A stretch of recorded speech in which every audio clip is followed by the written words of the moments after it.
काकभुसुंडी व कालिया नाग पूर्व जन्म में कौन था। एक बार विदेह नरेश बहुलाक्ष की राज्यसभा में देव ऋषि नारद पहुँचे। बहुत दिनों से उनके मन में उत्कंठा थी, सो उसे उन्होंने नारद जी से पूछ लिया। उन्होंने पूछा कि देवर्षि, भगवान के चरण रज की महिमा अपार है। भगवान के राम अवतार में उनके स्पर्श से अहिल्या का तत्काल ही उद्धार हुआ। योगी जन भी उनके सानिध्य के लिए तरसते हैं। तो फिर मुझे यह बताइए कि कालिया नाग का ऐसा क्या पुण्य था जो भगवान घंटों उनके सिरों पर नृत्य करते रहे। कालिया नाग के मस्तक पर दिव्य मणियां सुशोभित थी, जिनके स्पर्श से भगवान के कमल सदृढ़ चरणों के तलवे और भी लाल हो गए होंगे। वे संपूर्ण कलाओं के आदि प्रवर्तक भगवान उनके मस्तक पर नृत्य करने लगे। ऐसा सौभाग्य उन्हें कैसे मिला। नारद जी ने कहा, बहुत प्राचीन काल की बात है। पहले स्वयंभू मनु के मनवंतर में वेदशिरा नाम के एक मुनि विंध्याचल के एक भाग में तपस्या कर रहे थे। कुछ दिनों बाद उन्हीं के बगल में तप करने की इच्छा से अश्वशिरा मुनि भी आ गए। इस पर वेदशिरा मुनि को अच्छा नहीं लगा। उन्होंने क्रोध में सांप जैसे फुसकारते हुए अश्वशिरा मुनि से कहा, ब्राह्मण देव, क्या सारे विश्व में आपको तपस्या के लिए कहीं और स्थान नहीं मिल रहा है जो आप यहाँ आ गए। आप यहाँ तप करें, यह ठीक नहीं होगा, क्योंकि इससे मेरा एकांत भंग होगा।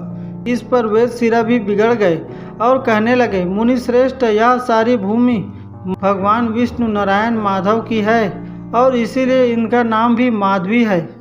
यह कोई आपके या मेरे पूर्वजों की भूमि नहीं है। इसके पूर्व के समय में पता नहीं कितने ऋषि मुनियों ने यहाँ तप किया होगा। यह सब जानते हुए भी आप व्यर्थ ही सर्प की तरह फुसकार रहे हैं। आपको तो सांप ही होकर रहना चाहिए। जाओ, आप सर्प हो जाओ और भगवान विष्णु के वाहन गरुड़ से आपको हमेशा भय रहे। क्रोधावेश में वेदशिरा मुनि कांपने लगे। इसी क्रोधावेश में उन्होंने अश्वशिरा मुनि से कहा कि तुम तो मानो इसी दुष्परिभाव से ही घूमते हुए यहाँ आए थे। छोटे छोटे बातों पर इतना क्रोध तथा तपोवन का यह उधम, तुम्हारा यह व्यवहार तो कौवे जैसा है। इसलिए इस धरा पर तुम शब्द कोलाहल करने में कौवे जैसे हो। अतः जाओ, अब तुम कौवे जैसे ही हो जाओ। उच्च चेतनात्मक स्तर की आत्माएं होकर क्रोधावेश में अपना अपना ही नाश करने में तत्पर उन दोनों मुनियों की बुरी स्थिति देखकर दयालु भगवान नारायण वहां तुरंत प्रकट हो गए। अपने सामने भगवान विष्णु को देखकर वे दोनों मुनि उनके चरणों में गिर गए। उन्हें अपनी भूलों का भयंकर पछतावा हो रहा था। आंखों में गलानी के आंसू थे। भगवान विष्णु ने उन्हें समझाया और सांत्वना दी। उन्होंने वेदशिरा मुनि को अगले जन्म में कालिया नाग होकर स्वचरण लाभ का तथा अश्वशिरा मुनि को काकभुसुंडी होने का आश्वासन दिया। इसके बाद अश्वशिरा मुनि नील पर्वत पर साक्षात योगीराज काकभुसुंडी के रूप में जन्मे, जिन्होंने महात्मा गरुड़ को रामायण की कथा सुनाई थी। इसका वीडियो हमने बनाया हुआ है, आप नहीं देखे होंगे तो देख लेना।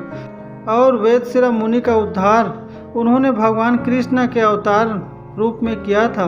अगर आपको यह वीडियो पसंद आया हो तो प्लीज़ चैनल को सब्सक्राइब कीजिए। हम इसी तरह पौराणिक व शिक्षाप्रद कथा लेकर आते हैं। धन्यवाद।